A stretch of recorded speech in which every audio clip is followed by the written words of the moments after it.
Imagine you've booked a tour through the jungles of Costa Rica.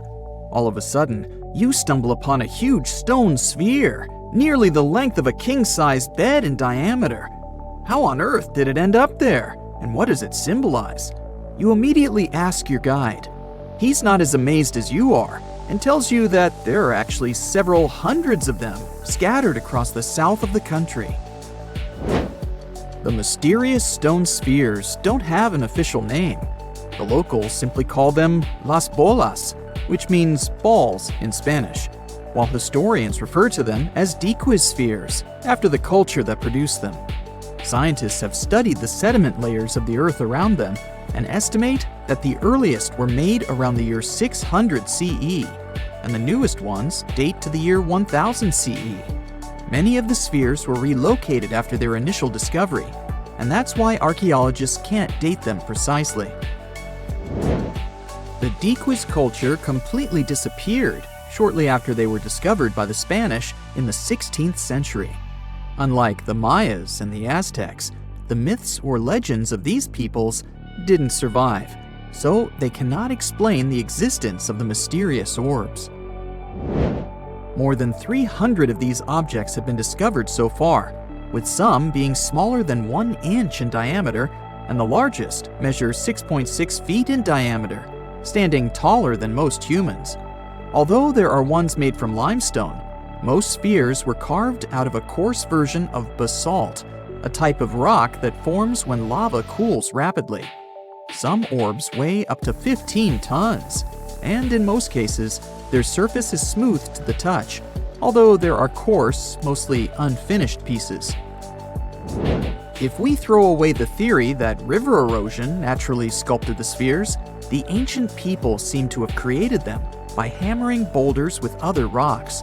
Once they got the rough shape they were aiming for, they would polish the rock to perfection, using techniques such as controlled fracture and grinding. The mysterious spheres are located in the Diquís Delta, on the coast of the Pacific Ocean.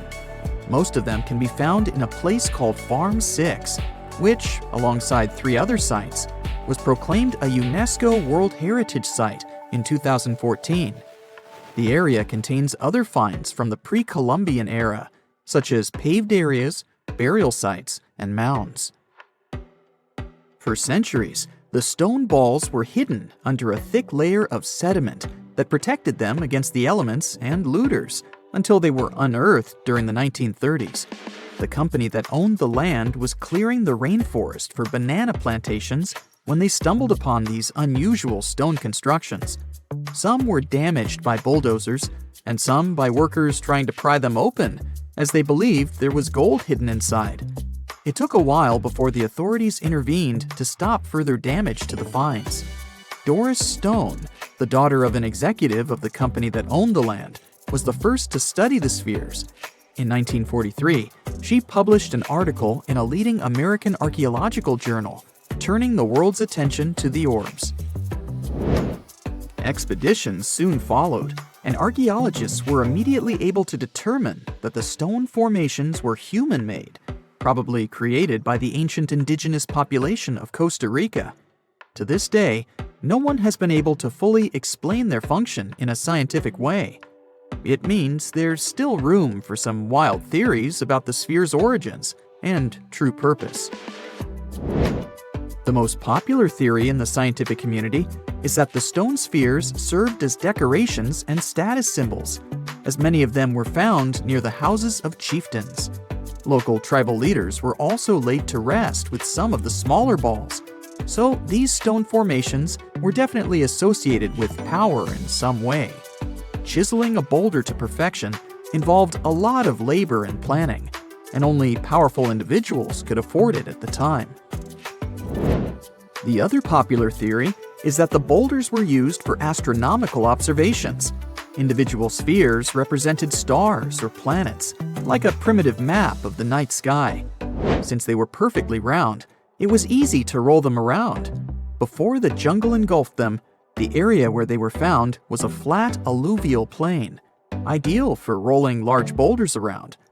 Another version of this theory suggests that the stones were used as boundary markers, much like modern border stones, which are also mostly made from stone.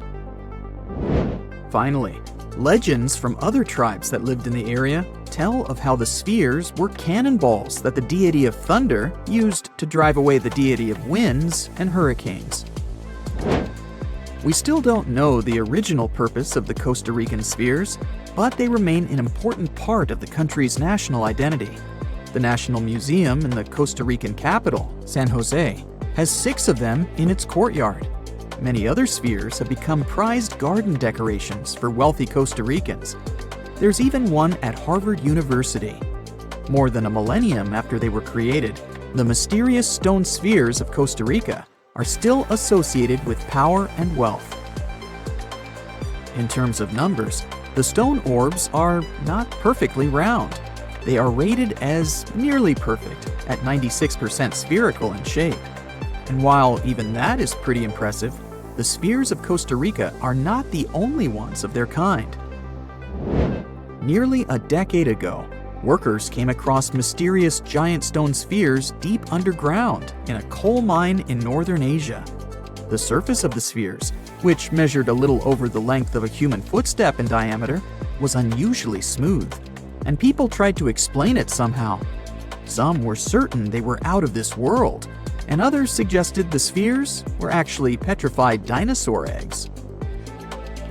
Scientists quickly put an end to further discussion, as it turned out that the mysterious spheres were concretions. Those are rock formations that take millions of years to form deep underground. Think of a pebble that picks up snow as it rolls down a hill.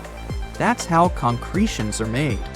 Groundwater, rich in sediment and minerals, flows around the sediment, slowly shaping it into a perfect orb. The process is quite common in nature, but most concretions are fairly small. The spheres found in the coal mine grew to their size in the mineral-rich ground, and they were big enough to get the press and the general public interested. Another possible case of concretions is the massive stone spheres found in the Visoko Valley in Bosnia. Samir Osmanagic, better known as the Bosnian Indiana Jones, was the first to explore those objects about as wide as the length of a London bus. He believes the stone spheres were carved by a lost civilization that lived in the area 1,000 years ago. The reddish color of the orbs, though, is proof to geologists that they are indeed concretions, rich in iron content. The Moki marbles, found in rural Utah, are similar in color to the Bosnian spheres. These tiny concretions are the size of toy marbles and consist of a sandstone core and a shell made out of hematite, an iron ore. In South Africa, miners have come across Klerksdorp spheres, which are similar in shape and size to Moki marbles. The only difference is that these ones formed inside volcanic sediments and ash. The most intriguing among human-made tiny spheres are probably the orbs found on several Greek islands. Scientists discovered 700 stones smaller than golf balls near the Bronze Age site of Akrotiri on the island of Santorini. They believe that the finds were between 3,600 and 4,500 years old. When they compared all the stones' variations in size and color, the archaeologists concluded that these enigmatic stones could have easily been the oldest board game ever made. With the help of artificial intelligence, scientists are now trying to work out the rules of this game.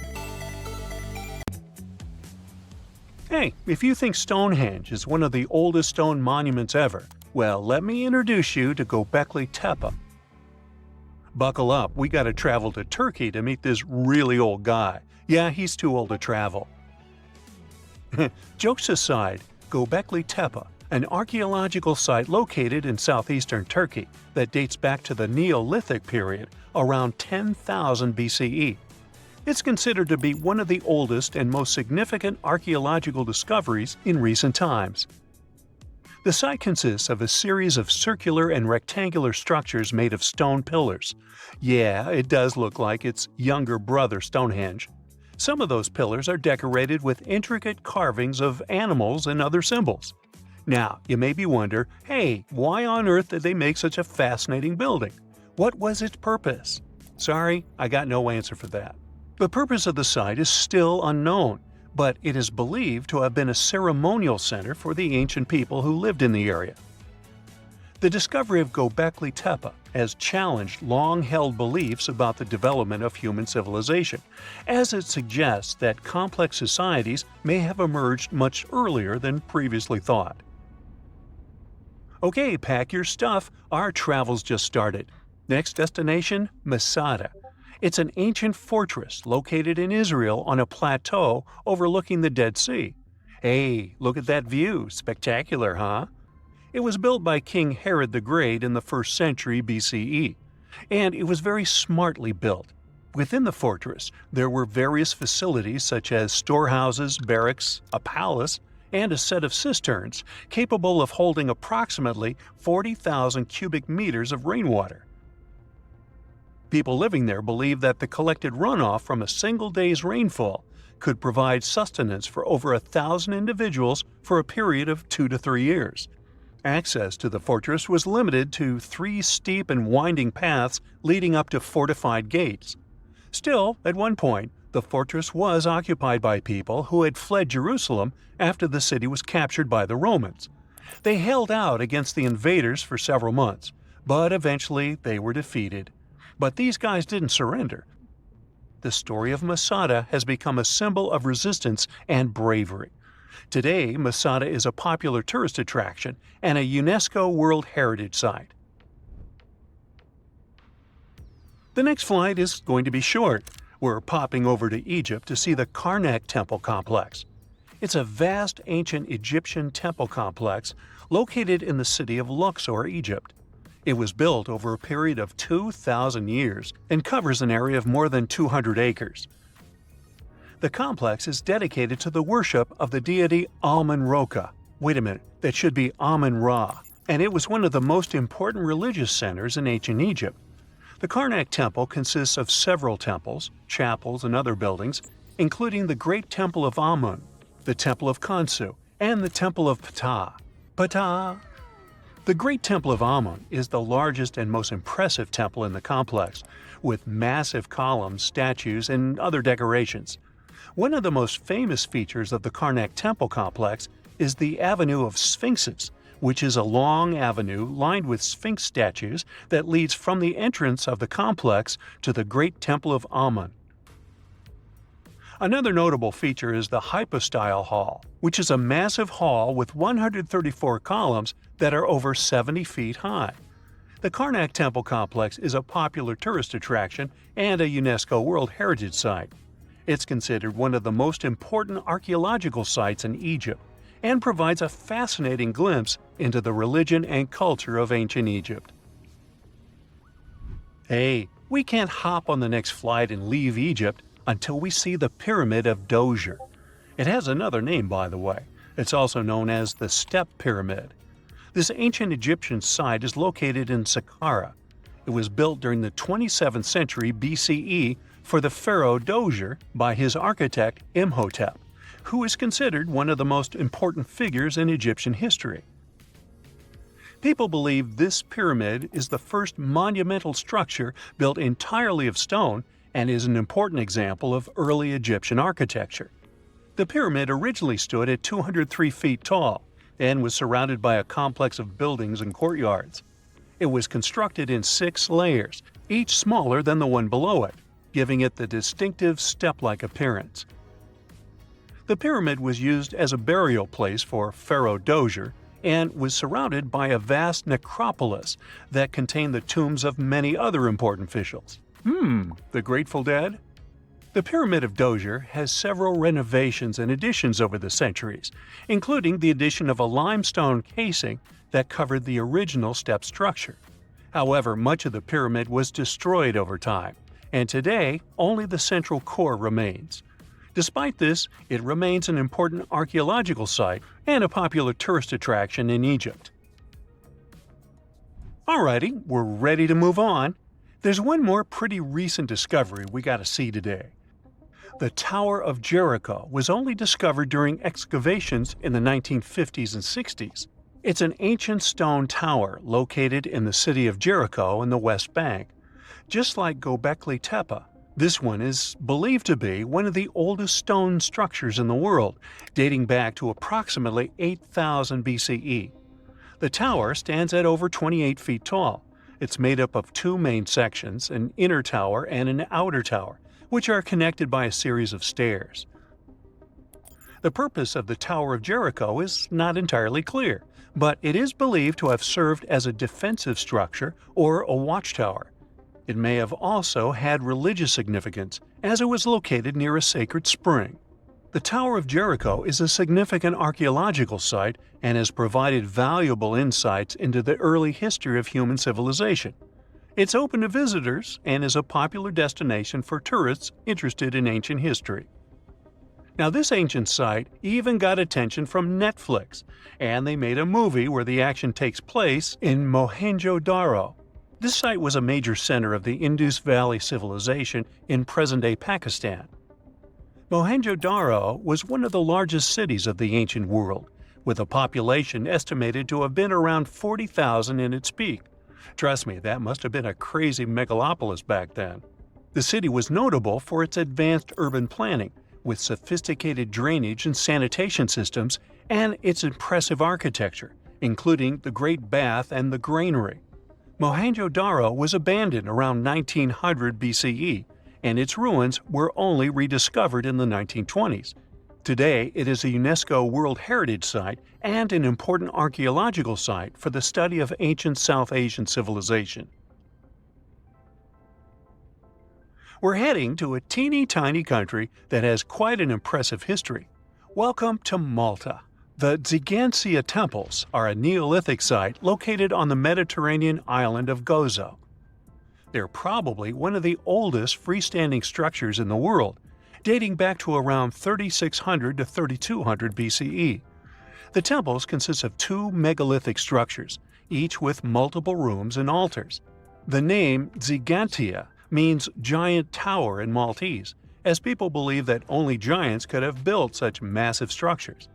The temples are believed to have been used for religious purposes and are considered to be an important example of prehistoric architecture. They were added to the UNESCO World Heritage List in 1980. Well, you must be pretty tired, but there's one more place we gotta visit today. Our plane is already landing in Armenia, and we're here to see the Temple of Garni. Look, this one is well preserved. This temple dates back to the 1st century CE. It was built by King Tiridates I as a dedication to the sun deity Mir. Sadly, the temple was destroyed in the 17th century during an earthquake, which is quite a common thing for this area, but it was later reconstructed in the 20th century.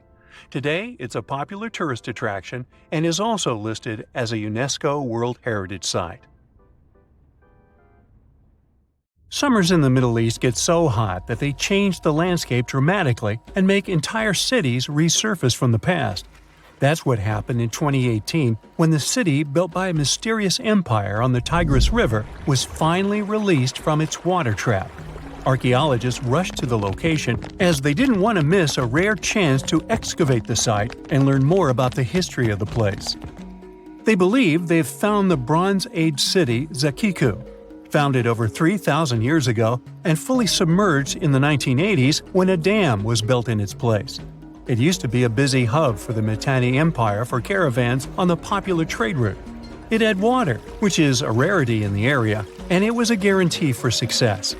We know very little about the once powerful empire, as scientists haven't found any written chronicles in the excavated sites. That's why the archaeologists were thrilled to find an entire palace for the local ruler. Several years later, when the area became free from the water again, they found some fortifications to protect the city from foes. The highlight of their expedition was finding a huge public storehouse for trade goods and harvests, piles of wheat and barley, and imported metal and wood. Bread was the staple food for the locals, and they also loved big pots of vegetable soups and stews for lunch. Each household kept sheep, goats, cows, and pigs, so they had a steady source of milk and meat for special occasions. All the constructions found so far were built from bricks molded from mud. The walls that were underwater for over 40 years are so well preserved as if they went down yesterday.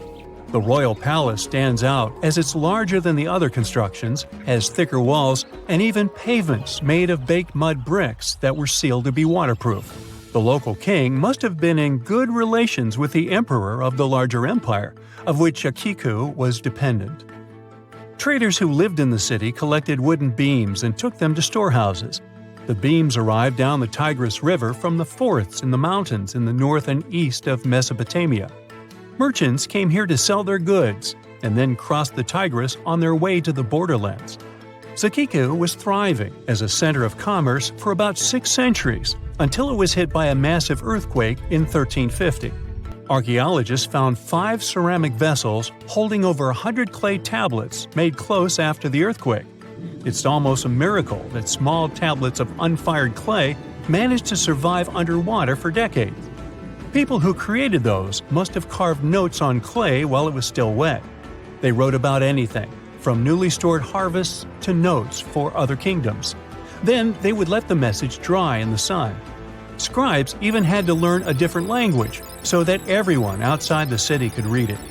Scientists believe the tablets they found used to be part of a private archive. They hope to decipher the notes to learn more about the history of Zakiku and the whole empire after the terrible earthquake. The damage to the buildings was so enormous that it was impossible to restore Zakiku to its former glory, and if there had been any survivors, they must have left the city. Several decades later, the Assyrians, who also lived in Mesopotamia, settled here. They built their houses on the ruins of the abandoned city and used whatever structures they could find from the previous residents as outer walls. But they stayed here only for 50 years, then decided to build a new capital on more fertile soil to make some good cash from agriculture. Archaeologists working in Zakiku had to halt excavations when the water levels went back up and covered the city. They sealed the ruins in tight-fitting plastic sheets and put stones and gravel on top. They hope it will help protect the priceless site from water erosion and prevent it from disappearing again. They realize how important water from the dam is for the region, but if it recedes again, they say they'll definitely continue the excavations. There was a bustling community in today's Taklamakan Desert in China around 1,600 years ago. It lived along the Niihau River, which ran through the desert for miles and got its water from the melting snow in the mountains. After 3 years of work in the area, archaeologists and scientists managed to dig up 8 tombs in the desert. Thanks to the desert heat, the clothes and artifacts inside them were almost as good as new. The people who wore those must have lived in the ancient city of Niihau. Niihau used to be part of a prosperous kingdom at the heart of the Silk Road trading route and had a population of over 3,000 people. Then, desert sands went rogue and swallowed the city whole. Archaeologists only found the ruins of Niihau in the early 20th century. Scientists from different countries have tried to solve its mysteries. It looks like the tombs discovered at the end of the 20th century belonged to the wealthy.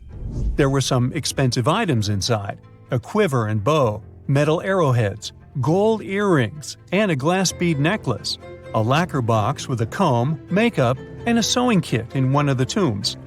There was also some silk of top quality, and even the bright colors like green and yellow haven't faded on it. The fabric also had Chinese characters with quotes from historical books, which helped scientists identify the period in which it was made. Archaeologists later found a large dwelling site and the clearing of 3 ruined buildings. It will probably take many more years to understand why the city had fallen and what happened to its people. Saudi and French archaeologists teamed up near Riyadh, the Saudi Arabian capital, and stumbled upon an ancient settlement dating back 8,000 years. The scientists used all sorts of cool tech, like laser scanning, drones, and aerial photography, to unearth this Neolithic-era gem. They found the settlement in a local archaeological hotspot. Among the treasures they uncovered were a stone temple, remnants of an altar, and over 2,000 graves. All these finds tell us about ancient practices and rituals. The team also found the foundations of 4 massive buildings, corner towers, and open-air courtyards, all with underground reservoirs to store water for agricultural use. There was also a smart irrigation system with canals and cisterns, which let the city thrive in one of the driest deserts in the world. Rock drawings etched into the nearby mountain depicted the daily life of the locals. The excavations have been going on in the area for over 40 years, and scientists still keep finding new artifacts to answer more of their questions. Fishers have stumbled upon ancient bones, tools, and artifacts that are 9,000 years old on the North Sea floor. British and Dutch archaeologists and paleontologists rushed to see the finds as they were hoping it could be evidence of the submerged Doggerland. And they weren't disappointed. There were even perfect sets of footprints left by Mesolithic people who lived here. 12,000 years ago, during the last major ice age, the British Isles weren't islands at all. There was a landmass made of many hills, marshlands, and dense forests that connected them to the European continent. That landmass was Doggerland, where a prehistoric hunter-gatherer society lived and thrived. But then, the sea level started going up at the speed of 3 to 6 feet a century as glaciers were slowly but surely melting. The locals had to move to areas that today belong to England and the Netherlands.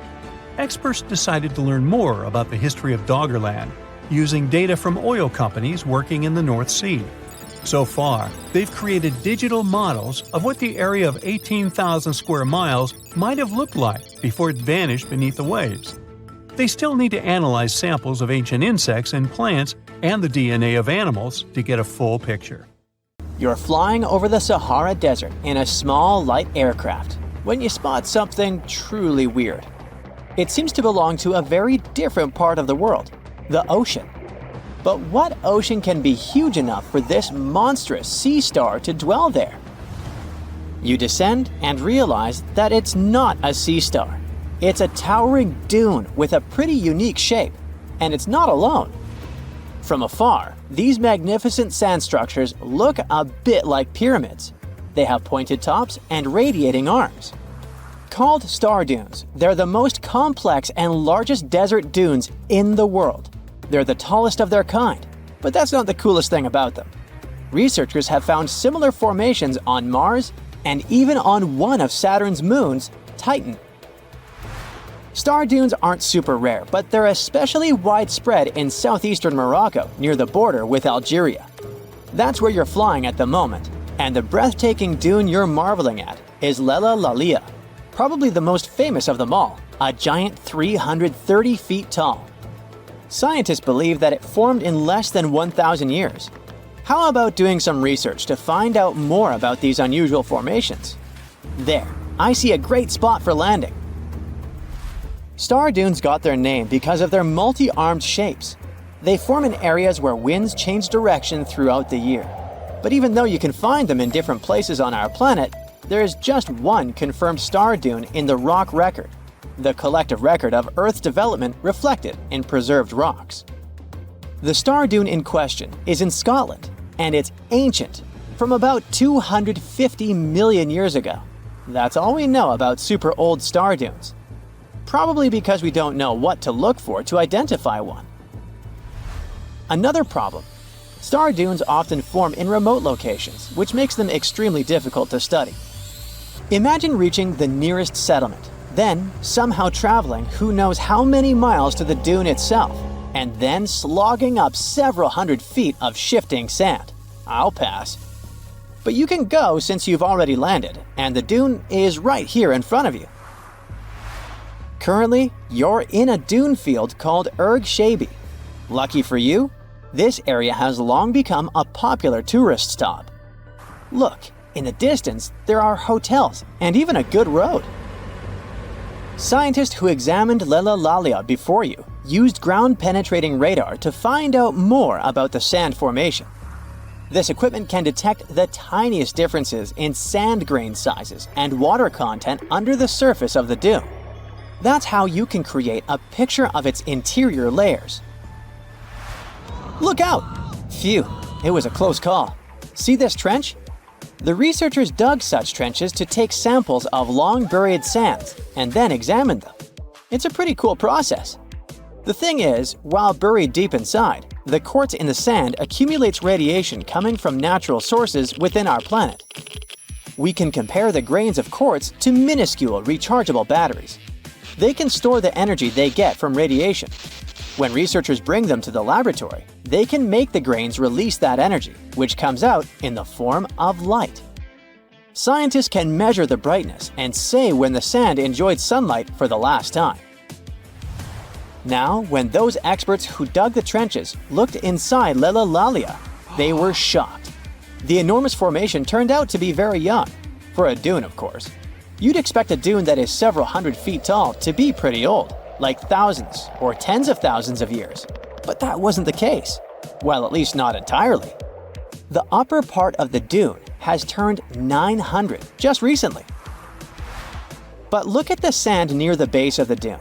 Yep, right there. Well, it was buried there around 12 or 13,000 years ago, representing ancient dunes in the area. Those good old dunes were active for a couple thousand years, and then something went wrong. Because for a whopping 8,000 years, the sand wasn't accumulating there. A mystery? Scientists might have an explanation. You see, the first part of this quiet period occurred during the time when the climate became warm and wet. Yep, even in the Sahara. It happened about 11,700 years ago. It was the end of the last ice age and the beginning of a new era, the Holocene. And guess what? The Sahara went green. It started blooming like your local botanic garden. Plants started popping up all over the place, stabilizing the sand. If you had visited the Sahara during that period, you wouldn't have recognized this place. But you would have likely come across humans wandering marshy landscapes and hunting for food. Researchers have found pottery fragments and stone tools on one side of Lothal. That's true. As sand dunes form and then shift throughout their lives, they swallow and protect ancient remnants of life. Just dig well enough and you might find something that will provide you with a window into the past. It can be ancient fossils, anything from fossilized shells and corals to prehistoric plants.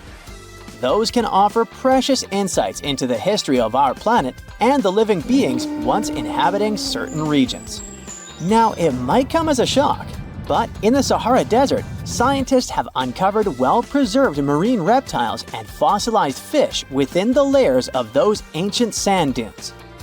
They are the remains from the time when the Sahara was covered with a sea millions of years ago. Anyway, it's time to leave that ancient paradise if you want to survive. 4,000 years ago, the wet period came to an end, and the Sahara dried out again. Interestingly, our dune didn't begin building up right away. For some time, sand probably blew through but didn't accumulate. Or the dune could have started growing in a different location. And it's a valid theory since scientists have discovered recently that Lothal shifts around 1.6 feet every year. It also accumulates about 6,400 tons of sand every year.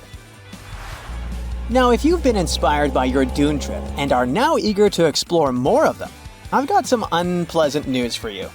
Unfortunately, although there might be star dunes locked in sandstones around the globe, they're super tricky to detect.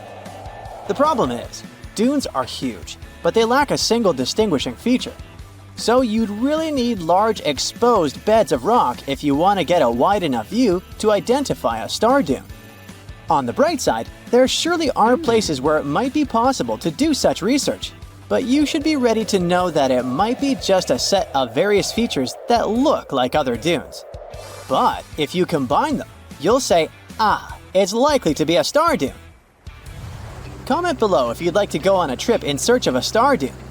Meanwhile, we'll continue our journey. You decide to have some rest and start climbing down the side of the dune. That's when you begin hearing it. Terrible, haunting sounds. Are there ghosts nearby? Worry not, you're safe. You might have heard of a phenomenon called singing sands. As you walk down some sandy slopes, you disturb the grains of sand. They rub against each other, producing friction that creates those eerie melodies. With each step, the sand beneath your feet comes alive in a ghostly choir of whistles and whispers. The sounds range from low hums to loud, high-pitched wails, as if an otherworldly symphony is echoing through the dunes. But of course, scientists have their own very practical explanation. attributing this phenomenon to the right atmospheric conditions combined with the unique size, shape, and moisture content of the grains. Now you've almost made it all the way to the bottom of the dune, but beware of slip faces. When a sand dune reaches a certain steepness, it develops a slope. That's the very slip face I was talking about. This slope is usually on the leeward side of the dune and sheltered from the prevailing wind. Sand grains start accumulating on the windward side, slowly creeping along the dune's gentle slope.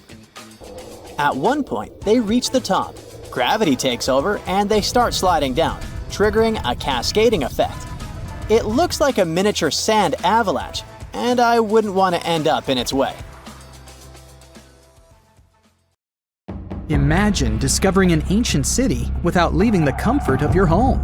In 1963, a man in the Nevşehir province of Turkey did exactly that. He was renovating his house.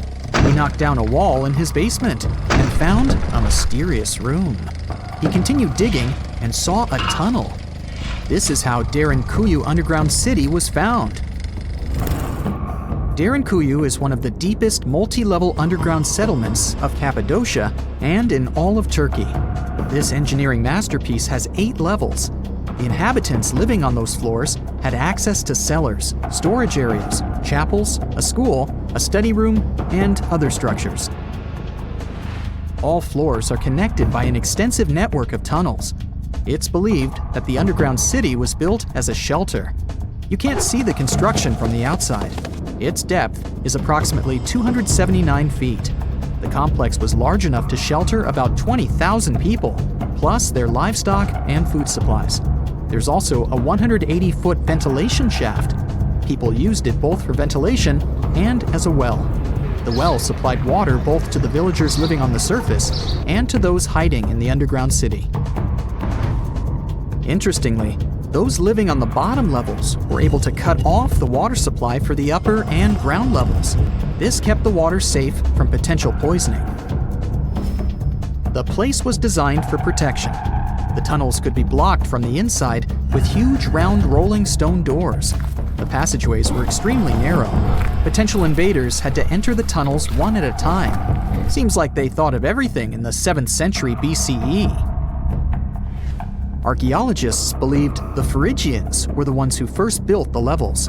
After them, the structure was used and enhanced in Roman times. This was when the chapels were added. The golden time of Derinkuyu, however, was during the Byzantine era. But how did these people manage to create such tunnels? Well, the rock they carved them into wasn't usual. It was soft volcanic rock. It appeared due to a geological process that began millions of years ago. Volcanic eruptions covered the area in thick ash. It then solidified into this soft rock. When the natural forces of wind and water eroded softer parts, only hard elements remained. Fun fact, fairy chimneys are also made of intricately shaped volcanic soft rock, but they formed naturally without any human intervention. I'm still in Turkey, but this time, my destination is Çanakkale, where a myth came to life. For 3,000 years, people believed that Homer's Iliad was fiction and that Troy never existed. In 1863, everything changed. Expatriate Frank Calvert discovered ancient ruins in western Turkey. He was convinced they belonged to the ancient city of Troy. Heinrich Schliemann examined this area in 1868. That's when Troy saw sunlight again after all those centuries. Troy has complex layers. Over the years, 9 ancient cities were built on top of one another. Historians say that the area was strategically located between Europe and Asia, so it became a prosperous trade and cultural center. This strategic position made Troy attractive throughout history. After the Trojan conflict, the city was abandoned between the years 1100 to 700 BCE. Then Greek settlers rediscovered the area, and Alexander the Great ruled there. The Romans then invaded the city. Speaking of this event, the first thing you would see when visiting the site is a replica of the wooden Trojan horse from a movie shot in 2004. The next stop is Lothal. In the 1950s, Lothal and several other Harappan sites were discovered in India. These new provinces extended the boundaries of the Indus Valley civilization. Lothal was an important part of the Harappan civilization. It had vast cotton and rice fields. Plus, it had a bead-making factory. Beads were made from semi-precious stones, like agate.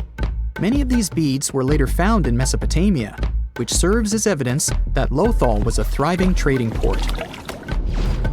Archaeologists believe that the city was part of an ancient trade route. Traces of agriculture? Check. Traces of trade? Check. What else? The remains of residential buildings, streets, bathing pavements, and drains.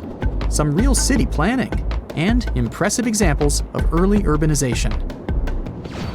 The town was well constructed. There were modern houses.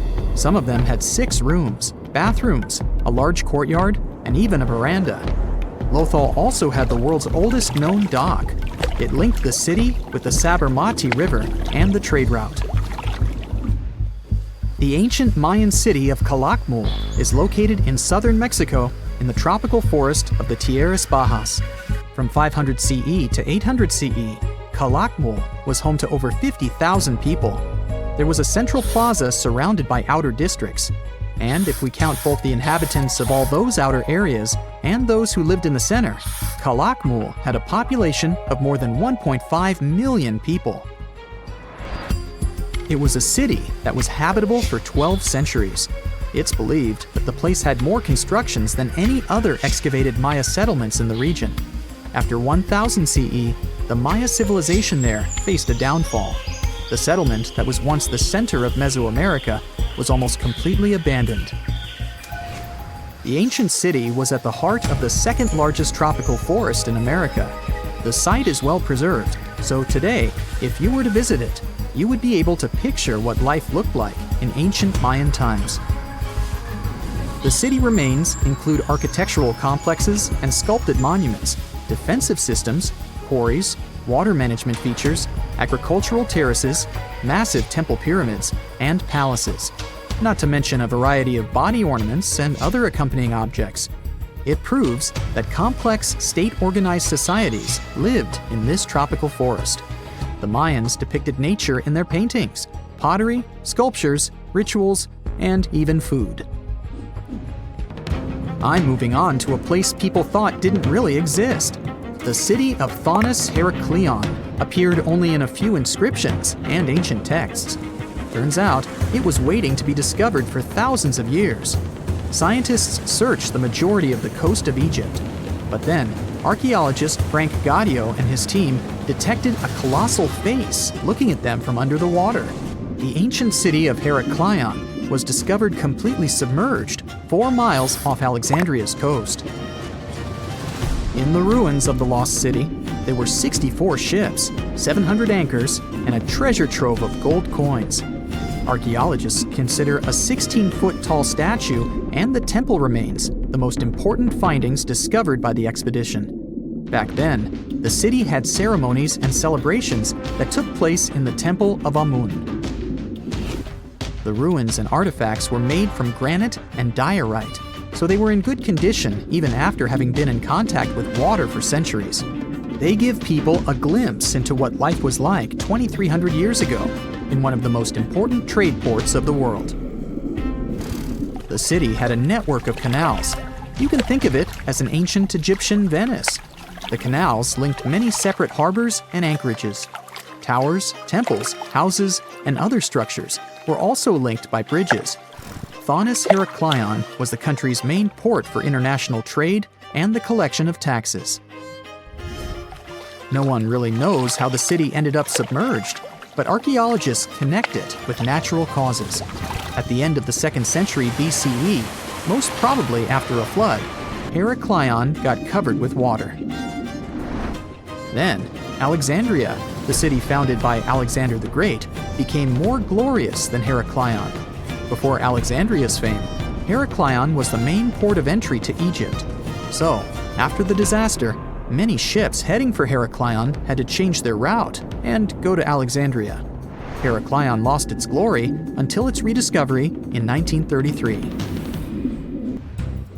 Mesa Verde is an American national park in Colorado. The park is the largest archaeological preserve in the U.S., with more than 5,000 sites, including 600 cliff dwellings. Mesa Verde means green table in Spanish. The name comes from the shape of the mountains in the area, with flat tops and steep sides. The park is an ancestral Puebloan archaeological site. Starting from 7500 BCE, a group of nomadic Paleo-Indians seasonally lived in Mesa Verde. They were hunters, gatherers, and crop farmers. They built the first pueblos in the region. By the end of the 12th century, the Mesa Verdeans began constructing massive cliff dwellings, which are now the best-known structures in the park. If you walk through this small stone doorway in Hierapolis, Turkey, you might never come back alive.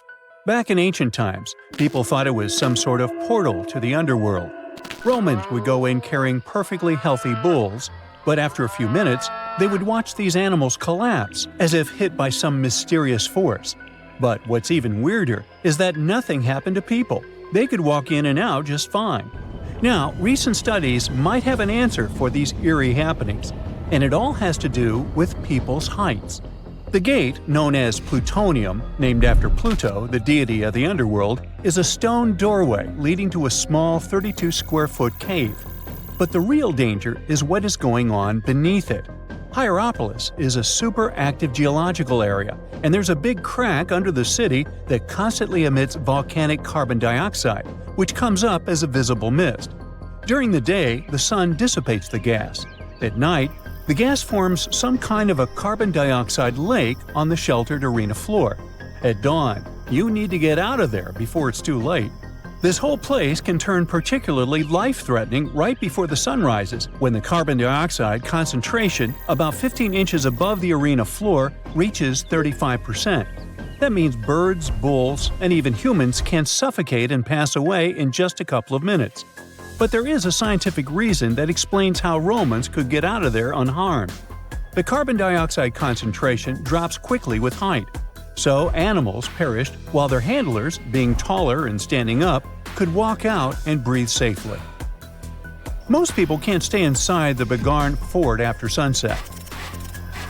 This 16th century fort, located about 146 miles from Delhi, is known as one of the most haunted places in India. During the day, the area is bustling with visitors who can walk through the main gate of this once grand fort city and check out the ruins of temples and palaces. But they will also see this big sign at the gate that dramatically warns everybody that all access is strictly forbidden after dark. That's probably because at night, according to locals, women can be heard screaming and crying in that place, along with the sounds of bangles breaking and strange music.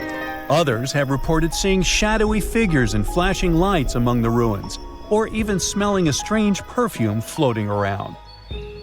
Yawata-no-Yabushirasu is one of Japan's most restricted forests, located in Ichikawa. The forest itself is a small area, covering just a little more than 40 square yards, and it is mostly a thick patch of mosu bamboo. Its location next to a parking lot and modern buildings makes it seem less intimidating, but don't be mistaken by its appearance. Since at least the 19th century, people have said that anyone who enters this forest is bound to disappear and never be seen again. So, as soon as you arrive, a sign near the forest tells you about its history and the curse believed to be linked to it. Some rumors suggest the creepy presence of an ancient samurai lord walking around. Other legends say that the forest hides a bottomless pit filled with poisonous gas. Whether these stories are true or not, today, the area is enclosed by stone walls, and entry is still strictly prohibited. In a valley called the Dark Entry Forest in Connecticut, you will find Dudleytown, but you definitely shouldn't go inside. Not only has the land been private property since the 1920s, but it is also known as one of the spookiest places on Earth. This place was first settled in the early 1740s, and many of the original settlers were from the Dudley family. That's why it's called Dudleytown. There's a local rumor that the town's founders were descended from Edmund Dudley, an English nobleman who lost his life for treason. The legend says this curse followed the Dudley family all the way across the Atlantic to America. and their misfortune is said to be responsible for crop failures, mental problems, and several tragic incidents in the village. Again, it is all just rumors, since historians haven't found any real evidence to support these claims. Still, the pitch-black surroundings and the eerie Blair Witch Project vibe going on in that place fueled ghost stories in the 1980s. This led to many cases of vandalism in the following decade, and because of that, the landowners closed the area to the public. This old abandoned building used to be the fancy palace of King Farouk's family, who was the penultimate king of Egypt back in 1936. After his family members passed away, the palace was turned into a morgue. Locals say that today, the whole place is super creepy and off-limits. Some people have reported seeing light bulbs flicker and shadows move around, making strange noises. Once, a group of kids allegedly went inside and totally freaked out when they found all the doors had suddenly disappeared, leaving them in complete darkness. They had no choice but to start screaming for help. This Hawaiian island has been off-limits to people for over a century. It's called Niihau and is the smallest inhabited island in Hawaii, covering around 69.5 square miles. It has around 84 residents. The island doesn't have cell phone service, paved roads, or power lines, just solar panels for electricity. A single family has privately owned the island since 1864, when a Scottish farmer bought it for $10,000, which would be around $250,000 today. The island has stayed in the family, passing down to its descendants, the Robinsons. They have kept it private ever since, so access is highly restricted and basically by invitation only. The Erdstall tunnels are a network of about 2,000 mysterious underground passageways mainly found in Central Europe, especially in Austria and Bavaria.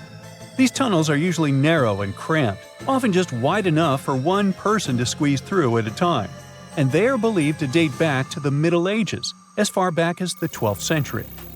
What's really puzzling about these tunnels is their purpose. Despite a lot of research, nobody really knows why they were built. There is a theory that they were used for storage, but since many of them are below the waterline and occasionally get filled with water, that doesn't seem very practical. These tunnels have very light, almost claustrophobic sections and sudden drops, which doesn't seem practical for other straightforward uses like escape routes, hiding places, or even spiritual purposes. To make things even more mysterious, there is a complete lack of artifacts, which makes it even harder for researchers to figure out what these tunnels were really for. Since 2019, adventurous people can get arrested if they try to climb this rock. Uluru, also known as Ayers Rock, has been off-limits because it is now considered a sacred site for local communities. But the fact that it is also extremely dangerous probably played a big role in the decision to close it off to visitors. This rock is 1,142 feet high, which is about the height of an 80-story building. The climb to the summit can be very slippery, and high temperatures, which can hit 116 degrees Fahrenheit in the summer, have led to people passing away from dehydration and heat-related issues. Something even creepier happens at the top of the rock right after storms. When it rains, small tadpole-like crustaceans called shield shrimp hatch in temporary waterholes and rock pools on top of Uluru. These extraterrestrial-looking creatures are about 3 inches long, and they spread their super-resilient eggs everywhere. When enough summer rain comes, they hatch and go wild, feeding on microorganisms and bacteria in the water. How these strange creatures end up in the fleeting pools on top of Uluru is still unclear, but the most likely explanation is that their eggs might travel there with the wind. A gruesome discovery took place in Egypt some years ago. You want to hear about it? 16 human hands, carefully buried in 4 eerie pits. They didn't look too much like human hands at first, since they were abnormally large, but they were. Weirdly, there were only right hands. No left hands were in sight. It turned out that it points to the practice of an ancient dark ritual. Old Egyptian art and tales talked of a ceremony where warriors would present the right hand of their adversaries as proof of victory and ask for gold in return. Egyptians believed in the afterlife, so cutting off someone's hand meant you cut off their power eternally. Guaranteeing this type of defeat was interesting to the winning party. Here, the fight was between Egyptians versus Hyksos, who lived in what was once known as Canaan. Egypt has always been the center of some history-changing findings, and some time ago, this papyrus was found. If we stretched it open, it would be just a tad bigger than the height of a skyscraper. The world's tiniest skyscraper, which is located in Wichita Falls, Texas. When humans didn't write on their Notes app, they wrote on this thing, made from the medulla of a papyrus plant. Around 2,000 years ago, ancient Egyptians wrote something reminiscent of a book where they describe most of their funerary traditions and their visions of the afterlife. It's considered one of the most important texts from ancient Egypt and is still sold in bookstores to this day. This ancient manuscript was unearthed from a chamber located just south of the Pyramid of Djoser, located in Saqqara. Oh yes, Djoser is the oldest pyramid in Egypt and not the Giza pyramids like most people think. So recently, the site of Saqqara buzzed with excited archaeologists who probably found one of Egypt's oldest complete mummies. They believe that this beautiful and well-preserved mummy was that of a wealthy man. He was discovered in a deep shaft, covered in layers of gold leaves. There are many symbols that show he was an important and wealthy man, like the band he wore on his head, the bracelet on his chest, and the fact that he was embalmed with a tunic, which was reserved for Egypt's finest. The most exciting part of the entire discovery was finding the resting place sealed with mortar, just as the ancient Egyptians had left it 4,300 years ago. Now this may sound weird, but back in 2008, archaeologists discovered a missing pyramid. Now it went missing because it deteriorated over the span of 4,000 years. Today, you can only see its base. It was a pretty important site back in ancient times. It is said that around the area of the pyramid, the ancients hosted a special type of ceremony where high priests would carry mummified remains of sacred bulls. Now here's a fun fact. Ancient Egyptians believed that Apis bulls were earthly incarnations of the city deity of Memphis and was connected to rites of fertility. It wasn't just any Apis bull though. They needed to be all black with a single white mark between its horns and a bunch of very specific characteristics. They were selected by the local priests and honored until they passed away. After that, they were mummified and buried in underground galleries. Meanwhile, this missing pyramid sort of disappeared around the 1800s. It was a German archaeologist who first found it in the village of Saqqara. He called it the Headless Pyramid when he first found it. But then, years after the official discovery, the desert sand came along and covered the whole thing. There were some excavations between the 19th and 20th centuries, but they weren't too systematic. That's why scientists were so thrilled when they dug an entire pyramid's base after removing the 25-foot mound of sand that was covering it. Oh, and it turns out American archaeologists are excavating a cemetery in Egypt that could contain over 1 million mummified bodies. So far, archaeologists have dug around 1,700 mummies. One of the main differences from other classic Egyptian mummies is that these people weren't kings and pharaohs. They were commoners that most likely lived about 1,500 years ago, when Egypt was controlled by the Roman and Byzantine empires. The name of the cemetery is cool though, the Way of the Water Buffalo, just in case you want to check it out on your next trip. Other than bulls and buffaloes, ancient Egyptians also liked baboons. Are you seeing a pattern here? In the beginning of the 20th century, archaeologists discovered a site filled with mummified baboons in a place called, guess what? The Valley of Monkeys. An animal wouldn't have been mummified if it wasn't considered important. Certain animals were more important than others, since they were linked to specific deities. Jackals were connected to Anubis, the ancient god of the afterlife, and cats were likened to the female deity Bastet. Baboons were a pretty big deal, since they were believed to be connected to Thoth, the deity of wisdom and advisor to Ra, one of Egypt's supreme deities. The archaeologists who studied these animals weren't too happy. They think these baboons were kept inside and were deprived of sunlight for most of their lives. They had extreme vitamin D deficiencies and they were poorly fed. Maybe Thoth got angry with these baboon keepers. Just a guess. Since there's never a boring day for archaeologists in Egypt, they also found human mummies with golden tongues.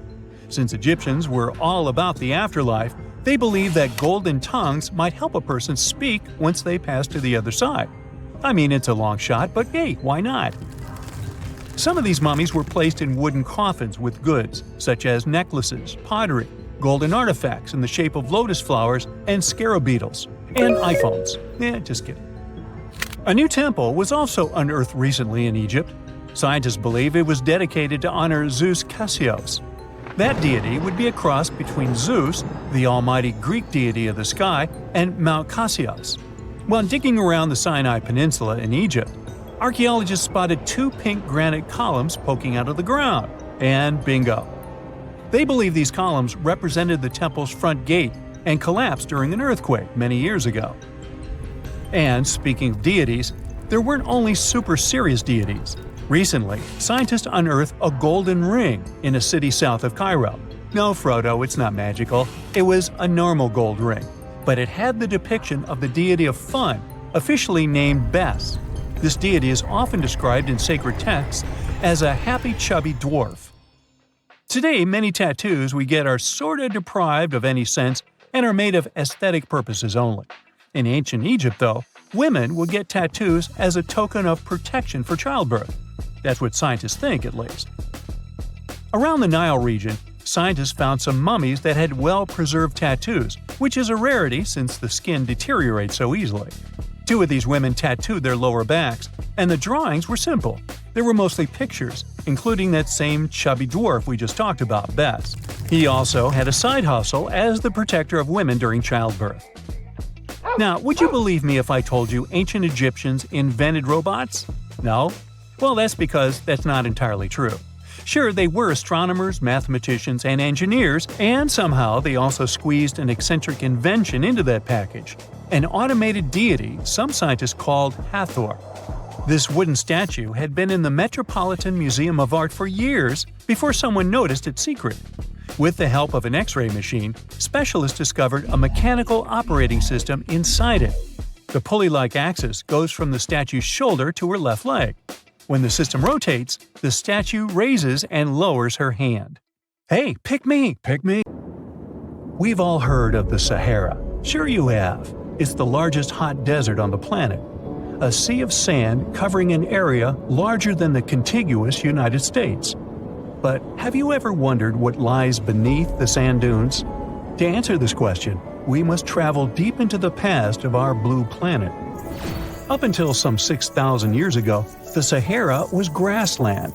Humans were around at this time, not me, spreading agriculture around the planet. In the north of Africa, the color green dominated. Plenty of rainfall meant that there were lakes, rivers, pastures, and even forests. A completely different image of the Sahara from the barren landscape of today. But then, the climate started to shift. The region became parched, and the vegetation started disappearing. The wind did the rest. It took away the fine sediment after there were no plant roots to hold the ground together. Give it a couple thousands of years, and you get a familiar image of the Sahara. Sand and rocks stretching as far as the eye can see. But when it comes to volume, only a quarter of the Sahara is actually sand. The yellow sands of the Sahara are just one part of the story. The desert has many other features, such as gravel plains, salt flats, and plateaus. Makes you think if we understand the word desert correctly. For people who study such terrains, geologists, there is only one condition for defining a desert: precipitation. If an area gets little or no rain, then it's considered a desert. The Sahara certainly fits the bill. Its average annual rainfall is just 3 inches. Compare that to the nearly 45 inches a year in New York. When we look at precipitation, this sandy desert is only the 3rd largest in the world. Number 1 and 2 are Antarctica and the Arctic. They are larger than the Sahara by millions of square miles. It sounds odd, but there is more than one type of desert. The first 2 are polar deserts, while the Sahara is a subtropical desert. But the difference in air temperature are staggering. In Antarctica's interior, temperatures plummet to minus 76 degrees Fahrenheit. Compare that to the highest temperature on record in the Sahara of 136 degrees Fahrenheit. But this desert has a cool side. At night, The temperature is roughly the same as the average yearly temperature in Denmark. This hot and cold roller coaster makes it hard to choose the right outfit when venturing into the Sahara. And what about the sand? How deep is it actually? The depth varies between 70 and 140 feet. That's not too deep. If you put the Statue of Liberty in a tall dune, half of it would still stick out of the sand. Its vast amounts in the Sahara were created by aeolian processes. That's Greek for wind. Over time, it blows and shapes the surface of the earth. In dry areas with sparse vegetation, winds erode the ground much faster. That's what happened in North Africa. Under all that sand is the bedrock and cracked clay. If you started digging, you would find the same everywhere on the planet, with one important difference. There is some type of soil covering the bedrock. This is not the case in the Sahara. Because of the arid climate and a lack of vegetation, sand covers the ground below. Over the course of thousands of years, a lot of interesting finds ended up in the desert sand. For example, there are petrified tree trunks. These are essentially preserved prehistoric trees. They date back to the time when the region was lush green. In some places, the trees of this fossilized forest are at least 65 feet tall. The wood is so well preserved that you can still see the texture and knots. There are even fossilized pine cones. In 1992, scientists found glass fragments in eastern Sahara. These canary yellow glass shards were scattered across hundreds of miles. They didn't belong to an ancient civilization, although ancient Egyptians used them to make jewelry. In fact, the breastplate of King Tut had a beautiful scarab beetle centerpiece made from this desert glass. For a long time, scientists were puzzled about the true origins of these fragments. They finally concluded that the glass was around 29 million years old. It is an impact tape. If that sounds like it has something to do with the word impact, you are correct. These rocks are formed when a meteorite hits the surface of the Earth. This generates a lot of heat. Scientists estimate that the temperature needed to melt this mineral was close to 3,000 degrees Fahrenheit. Apart from the regular fine-grained sand, we also have melted sand in the Sahara. But the desert conceals other unlikely artifacts. Shark teeth are a common find in Morocco, which sits in the western part of the Sahara. What are the fossilized teeth of these marine predators doing in the middle of the desert? This part of the world looked entirely different millions of years ago. There was a sea cutting right through what is now a desert. The Trans-Saharan Seaway ran the length of present-day Algeria and Mali. It was around 165 feet deep. That was enough for all sorts of aquatic animals to inhabit it. Large catfish, sea snakes, and of course sharks lived in the area. British archaeologists even unearthed a turtle shell in Mali in the 1980s. For centuries, there was even an entire city hidden under the desert.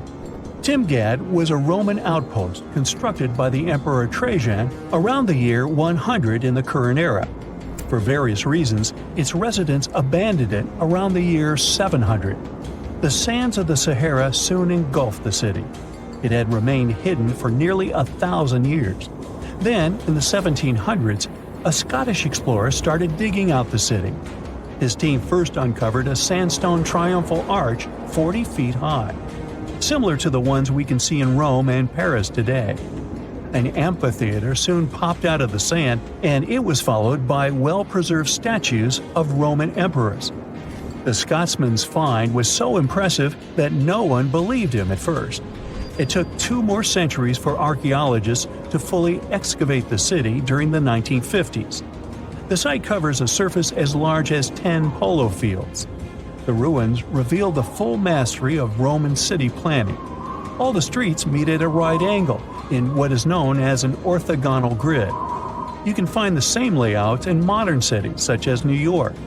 Historians estimate that during its heyday, 10,000 people called Timgad home. Different nationalities lived here, from Romans to people of African descent. Today, more than 2.5 million people live in and around the Sahara. They are spread across 11 countries in total, and their living space is growing. The desert is 10% larger than it was just a century ago.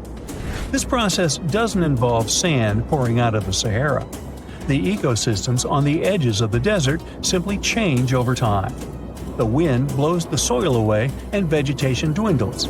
The perfect conditions for the formation of a desert landscape. These changes are happening in the Sahel, a region south of the Sahara Desert. That's why the African countries have recently come together for a project called the Great Green Wall. The primary goal is to stop the desertification of the Sahel and hold back the sands of the Sahara. Their plan is ambitious and involves planting a wall of trees from the west to the east of the African continent. The proposed forest is not only going to be long, but wide as well. The Sahara and the Sahel share a historic bond. Since antiquity, camel caravans have been making the journey from Africa's Mediterranean coast in the north to the savannas in the south. The golden age of this trade kicked off in the 9th century. The perilous journey took several months to complete. The route was 2.5 times longer than the length of the Grand Canyon. Explorers still find evidence of these ancient caravans hidden away under the sands of the Sahara. Puna Grasslands, Peru. A bare desert, rocky land, and one big nothing. Oh no, wait, there's Ureta. Ureta is a flowering plant that looks so unique, you might actually think it's photoshopped. That's how different it is from the rest of the desert. At first sight, it looks like some rocks covered in moss. But we're talking about a 3,000-year-old plant found in the freezing Puna grasslands of the Andes. This plant grows in packs, and they're so dense you could stand on top of a Ureta shrub, and it'd take your weight without problems. Spotted Lake, Canada. They call it the most magical spot in Canada. In winter and spring, this is just a regular lake that looks like any other. But try going there in the summer when the water starts to evaporate. It'll feel as if you've entered a different world, a polka-dotted landscape with blue, green, and yellow spots. Over the summer, there are over 300 pools there, and they look magical. Over the centuries, people believed each of them had different healing properties. Oh, and the explanation for the vibrant colors is pure science. Each of them has a high concentration of different minerals. Rio Tinto, Spain. For more than 5,000 years, the Red River has been surrounded by mines full of copper, silver, gold, and other minerals. They give the river its unique reddish color. People were mining that area for centuries until the whole industry started to fade out. The mines remained abandoned until they were rediscovered in the 18th century. The river is quite impressive, but it's also very dangerous for people because of its high acidity. The bacteria in the water create similar conditions that can be found in some other places in our solar system. For example, scientists believe there's something similar on one of Jupiter's moons, Europa. An acidic ocean is hidden underneath the moon's surface. Toyama Bay. If you're walking along the shore of Toyama Bay in Japan, you might be lucky to see mystical neon blue light. It's coming from underneath the water and lighting up the night sea. There aren't many places where you can see a phenomenon like this. It's the firefly squid that's responsible for the breathtaking show. The creature lives at a depth of more than 650 feet under the surface. But in spring, they gather near the coast. Sometimes, waves even wash them ashore. The light these animals emit is actually camouflage, which helps them to hide and protect themselves. During the day, the squids go back to the deep, but they come back to party near the shore at night. The light they produce isn't so bright you could read a book in the dark, but it's still quite impressive. Fly Geyser, Nevada, USA. Imagine you're in a space rocket. At one point, you realize you've entered the atmosphere of some unknown planet. You haven't even realized it's there. The planet's gravity starts to pull your rocket down. Soon, it crash lands on the surface. Luckily, your spacecraft is sturdy enough to stay intact, So you pull on your spacesuit and crawl outside. Right in front of you, there's something you've never seen before. Incredible nature, unbelievable colors, and a bizarre mountain-like thing. And suddenly, it spews out a column of boiling water. You shake your head. This vivid imagination of yours. You're actually in Nevada, looking at Fly Ranch Geyser. Don't get disappointed, it's still marvelous. The geyser appeared in the 1960s when a geothermal power company drilled a hole. This allowed the groundwater to escape.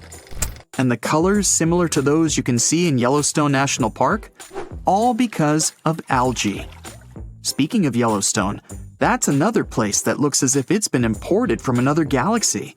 On an area bigger than the states of Delaware and Rhode Island combined, there are more than 10,000 hydrothermal features, 500 geysers, and incredible waterfalls.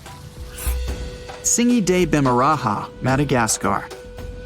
Now here's the place where you can easily imagine meeting some ancient animals. You can almost see them hiding somewhere among the pointy rocks, going up to 330 feet. Half of this national park is covered in forest, and the other half is rocky, formed by the erosion of water. The place is home to many animals, like chameleons, iguanas, frogs, and lots of different lemur species. Vatnajökull Glacier, Iceland. On your quest for the extraterrestrial wonders of our planet, don't forget to drop by Iceland. There, you'll find the biggest glacier in all of Europe. In some places, the ice can be more than 3,000 feet thick. Vatnajökull has 30 outlet glaciers ready to be explored. Those are channels of ice that once flew out of an ice cap, but remained stuck within the borders of the valley. As for famous Icelandic ice caves, they're formed when meltwater runs through a glacier, trying to get to the surface. This usually happens in the summer, when temperatures are higher and the water flow is more turbulent. When the temperatures go down, the water freezes. That's how the caves are shaped. Staffa, Scotland, UK. Staffa is an uninhabited island that looks like a place from a different planet. Once you see it, you can't shake off the feeling it hides plenty of secrets. In reality, though, it's a calm spot, almost completely taken over by seabirds and seals. Even so, no one can argue that the incredible rock columns give this place a unique and mysterious look. It's always encouraged local people to spread legends about the unusual cave. The columns themselves formed millions of years ago, mostly because of volcanic eruptions. Glowworm caves in New Zealand. Imagine finding an entrance to a magical cave. You row your boat, eager to sneak a peek inside, and get rewarded with one of the most beautiful views ever. You see a closed cave that looks as if it's under a magnificent starry sky. You don't need to travel all the way around the Milky Way to find something like that. Glowworm caves in New Zealand are there for you. The caves started forming millions of years ago, and now they have an impressive collection of stalagmites and stalactites. But what makes them really special is glowworms. The caves are home to thousands and thousands of luminescent larvae. Worms need to attract insects and potential partners. To do that, they use their tails that glow in the dark. There are lots of caves like this in the area, and people have been exploring them for over 100 years. Wulingyang Scenic Area, Zhangjiajie, China. This amazing place has breathtaking sceneries and more than 3,000 sandstone pillars. They look as if nature decided to make its own version of skyscrapers. Some of them are half as tall as the Empire State Building. Usually, you can't even figure out where the pillars start. All you see when you try to make out what's there at the bottom is endless mist. 2 natural stone bridges seem to be floating among the pillars, lost in the clouds. The Eye of the Sahara. That's a mystery that's remained hidden for millennia. This geologic formation is difficult to spot when you're standing on the ground. That's why it wasn't discovered until people started to explore space. For some time, scientists thought it was an impact crater created by some space object hitting Earth's surface. But after doing the research, they found out the origin of the Eye was entirely Earth-based. These days, geologists believe the ice formation started over 100 million years ago, when plate tectonics were pulling apart the supercontinent Pangaea. Molten rock, which was rising toward the surface, created a massive dome made up of different layers. Later on, volcanic activity and erosion finished the eye's look. Baikal Lake, Russia. The deepest, the oldest, and one of the biggest freshwater lakes in the world is bound to have some secrets of its own. The lake is frozen from early January to May. In the summer, the water is so clear you can see up to 130 feet down. That's because melted ice from the Siberian mountains is incredibly pure. There are also no mineral salts in Baikal. Salar de Uyuni, Bolivia. It's one of the most extreme places in South America. The world's biggest salt flat stretches for over 4,000 square miles. It appeared when prehistoric lakes evaporated thousands of years ago.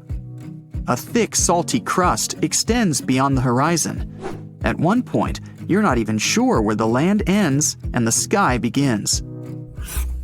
The Atacama Desert, Chile. The world's driest desert is all about rocky landscapes, salt lakes, dunes, and extreme temperatures. In some parts of the desert, there's been no rain for almost 500 years. With no water or nutrients from the ground, there are no plants. That's one of the reasons why you might feel as if you're on another planet, like Mars. But wait for the night to fall. An infinite sky full of stars looks like a window to the universe and its mysteries. What is a boat doing in the middle of a desert? You would expect to find a seagoing vessel closer to shore. This is the question archaeologists had been asking for decades. In 1988, there was a storm near one of the most important archaeological sites in ancient Egypt. A wooden structure emerged from the sand. It was hollowed out by termites. Scientists were determined to solve its mystery. In 2000, they began excavating the site near Abydos, Ubidos. An American team of experts soon discovered a boat that was 70 feet long, and it wasn't alone. In total, there were 14 boats neatly resting next to each other. It was impossible to completely dig out the boats because of their poor condition. Luckily, the wood was preserved enough to get a sample. Analyses revealed that the boats were around 5,000 years old, the oldest fleet in human history to this date. The time of their construction predates the pyramids at Giza by half a millennium. Each ship of the fleet rested in a vault that matched its dimensions. The room was roughly a third of the size of a tennis court. It had mud brick walls that featured more than 120 drawings of boats. Ancient Egyptians incised them on whitewashed walls that were excellently preserved. Scientists have known about these mysterious chambers for well over a century. 1901, 1902. A British archaeologist, Arthur Weigel, stumbled upon a strange structure west of the River Nile. His team caught a glimpse of the interior walls. Sadly, a section of the roof collapsed, so they had to call off further exploration.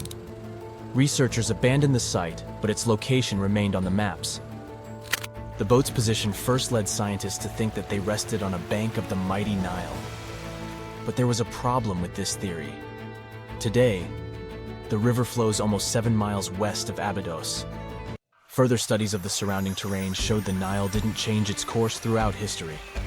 Also, if the boats floated near a dock, they would be in unstable positions. The 14 vessels at Abydos were perfectly parallel to each other. There was only one conclusion possible. Someone had deliberately placed them like that. They must have gone through a lot of effort. Each boat had enough room for up to 30 rowers.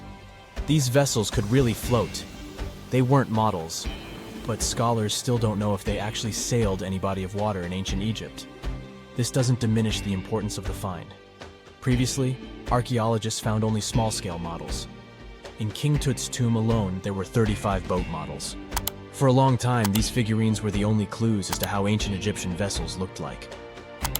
The boat's design confirms that they were the real deal. They are the earliest surviving examples of something called built boats.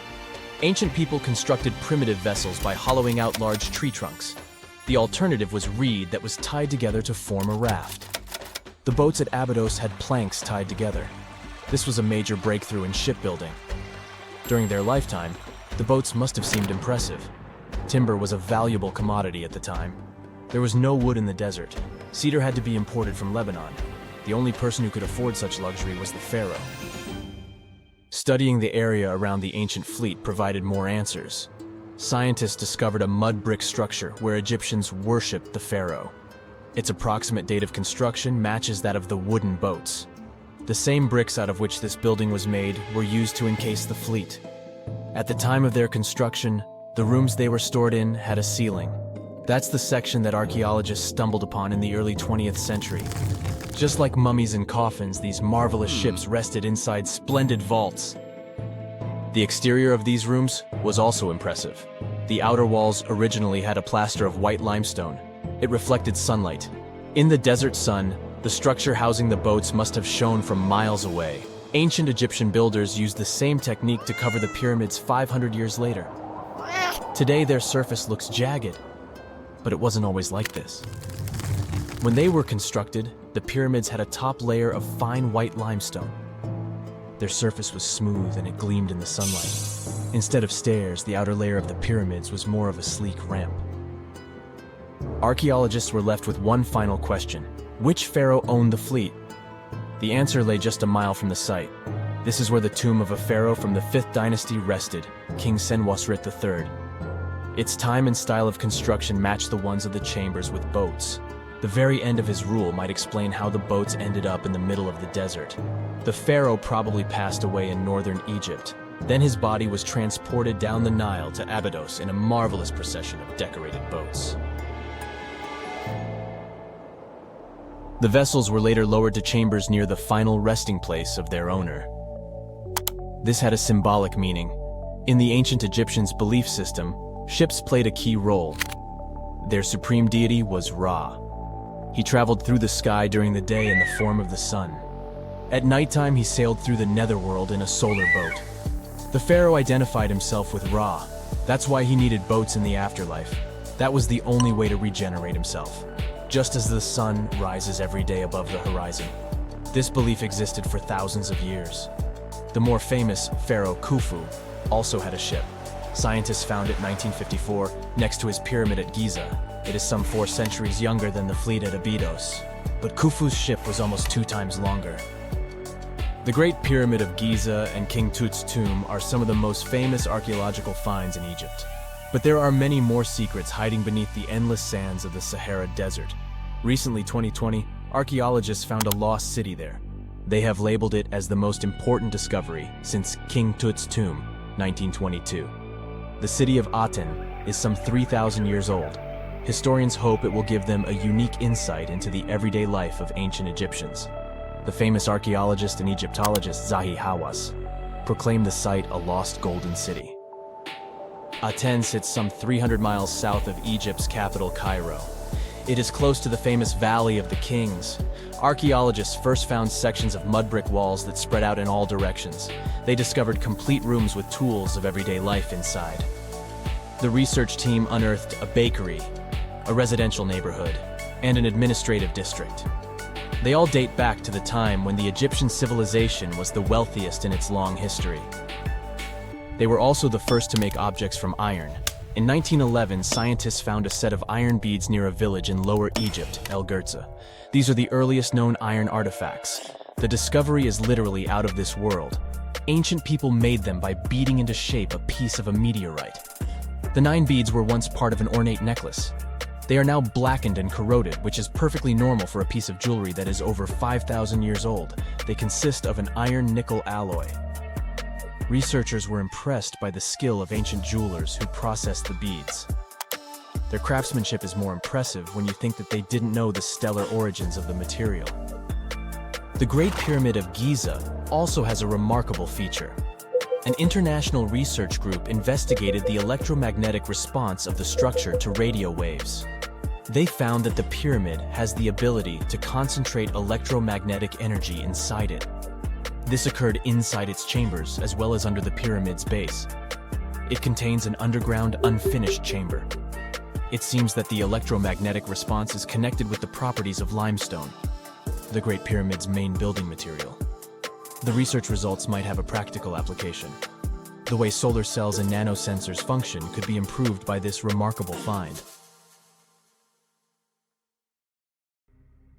Strange and amazing items are discovered often, but figuring out what our ancestors were up to is pretty tough. Especially when all you have are just some rusty cups and cave drawings. It's no surprise that even the experts in lab coats sometimes make mistakes. But it's not just about dusty plates and huge stones. Sometimes there's even humans with large heads. So grab your digging tools and let's travel back to ancient times to explore incredible societies that even scientists can't fully explain. Sardinia may look idyllic now, but I'm not gonna lie, I wouldn't fancy visiting it 3,000 years ago. Rumor has it, terrible giants roamed around this island back then. People even talk about finding human skeletons over 13 feet tall there, although nobody's ever shown anything to prove it. But the stories will make you wonder because some weird stuff has definitely happened. In 1974, over 5,000 pieces of broken stone artifacts were found in a part of the island called Monte Prama, but instead of being displayed in a museum, they were locked up in an underground vault for about 30 years. Sounds a bit suspicious, doesn't it? When they were finally displaced in 2005, scientists put the pieces together to find statues of 38 giant men standing 8 feet tall. Not quite as tall as the legendary skeletons, but still pretty huge. It's thought these statues were made by the Nuragic people, who lived on the island a long time ago. Besides giant statues, they also built over 8,000 massive stone buildings. Perhaps Nuragic weren't giants themselves, but they definitely liked their things big. I do too. I like a big number of likes on our videos. That would be pretty great. Thank you if you liked this and subscribed. Now back to the video. You and I are pretty smart, but we might not be the smartest humans ever. Actually, we might not even be the smartest species. Since 1913, some skull fossils found in South Africa have hinted at a possibly smarter contender called Boskop Man. This human-like species might have lived as recently as 10,000 years ago. Their skull suggests they had really big heads, which means their brains could have been 30% bigger than ours. Wow! Their average IQ could have been around 149, making them among the smartest 0.05% of people today. But if a Boskop Brainiac was so much smarter, why are they not around and we are?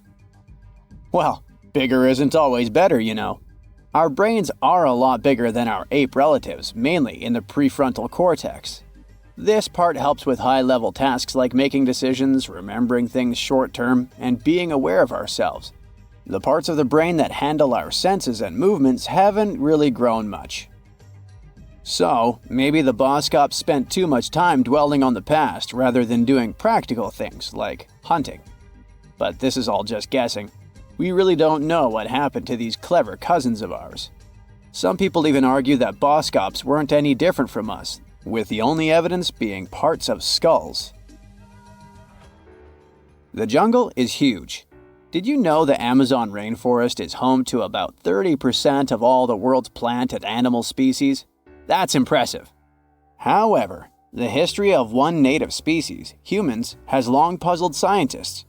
The mysterious Kasarabe people lived here for hundreds of years and then vanished around 1400 AD. People thought the Amazon only had a few scattered tribes, but recently we discovered big, unusual shapes in the ground called geoglyphs.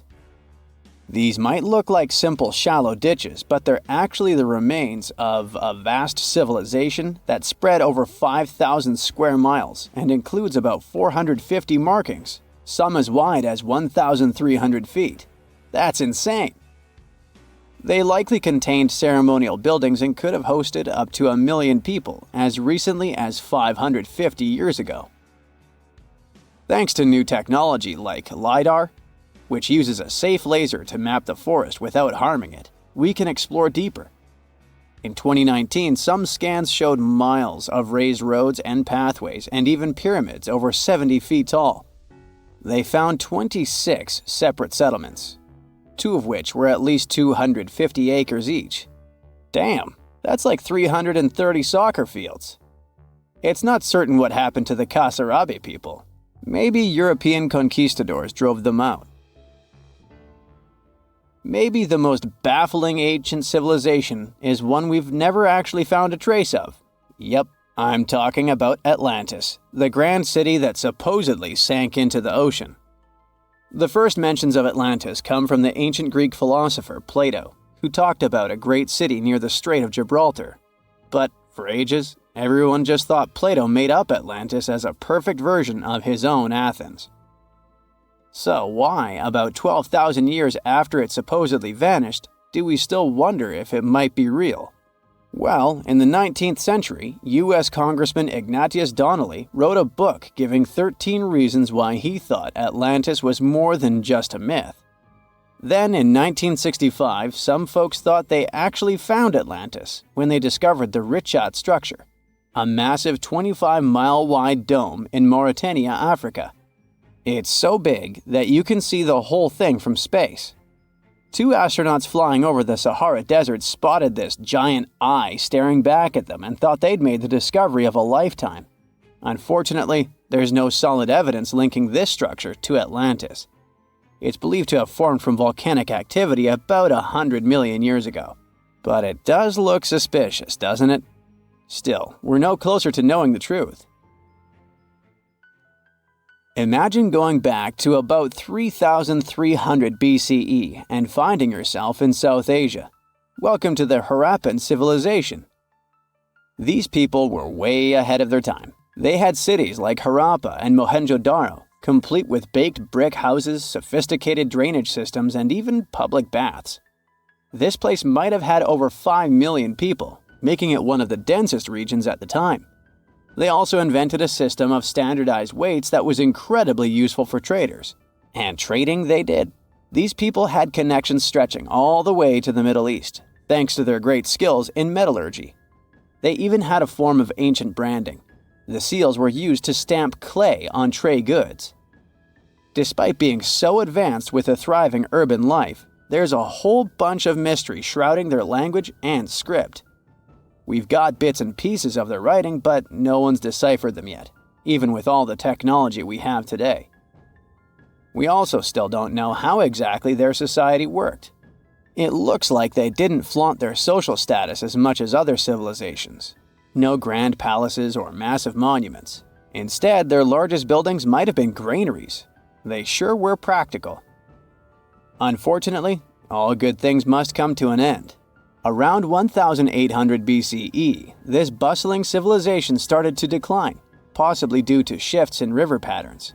As the environment changed, the Harappans packed up, moving towards more hospitable lands. Ever heard of the Minotaur? The beast with a bull's head and a man's body, hunting the bravest travelers in a massive maze. Well, this wasn't just any old tale. It was one of the most popular dramas of the ancient world. And it was inspired by this place, the island of Crete. The Minoans lived here during the Bronze Age. They had stunning palaces, amazing frescoes, and a culture so rich it still fascinates historians to this day. They built places like Knossos, which was so complex with its multi-story buildings and elaborate hallways that it might have inspired the whole labyrinth myth. Their engineering was so ahead of its time that even their drainage systems were more advanced than what many of us have today. Let me know in the comments which of these stories you find the most fascinating, and thanks for watching. Meet Costello. He's a Brazilian reef octopus. But Costello isn't a regular octopus. While watching him, scientists began to suspect that he might be experiencing nightmares. When he was sleeping, he was changing colors, making some wild movements, expelling water, and even releasing ink. They decided to study Costello for a while. His behavior during sleep resembled stress and fear. The study showed that he might see vivid dreams, which are, at times, spooky. Well, as just one octopus, these cute underwater creatures are known for their intelligence and sometimes human-like behavior, so it's entirely possible that they see dreams just like we do. In Costello's case, he might be haunted by memories of tough times off the coast of the Florida Keys. Poor Costello has a rough past. He lost a tentacle to a predator before captivity, so maybe that's what he sees in his dreams. If proven true, this discovery could reshape how we perceive intelligence and awareness in both animals and humans. Well, it turns out plants can talk. Well, kind of. Scientists found out that plants actually make ultrasonic clicks when they're stressed. Imagine tomatoes and tobacco plants in a jam. They're making sounds like popping bubble wrap, but way too high for us to hear. These are called ultrasonic signals, and they might be their way of indicating stress. That would mean that plants can communicate with each other, and stressed plants prefer to be drama queens and let everybody know about their troubles. They make around 30 to 50 pops and clicks per hour. Calm and healthy plants don't do nearly as much. And not only do plants talk, but even have their own language. They make different sounds depending on whether the plant is experiencing thirst or is bothered by a snipped stem or something else. Moreover, some of them are so dramatic that they start ringing alarms even before they show signs of dehydration, when they know they're getting close to it. Scientists aren't sure why they do that, though. They believe that it might involve cavitation, a term that means air bubbles dancing in the plant's plumbing. Plants that sing these symphonies include corn, wheat, grapes, and even cacti. That is quite a big discovery in agriculture. We could use it to check if our crops are thirsty and stuff like that.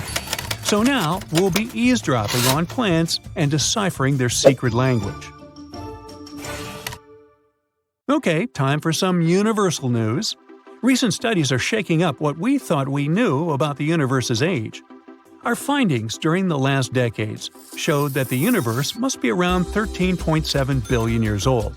However, a new study shows that it might be almost twice as old, up to 26.7 billion years.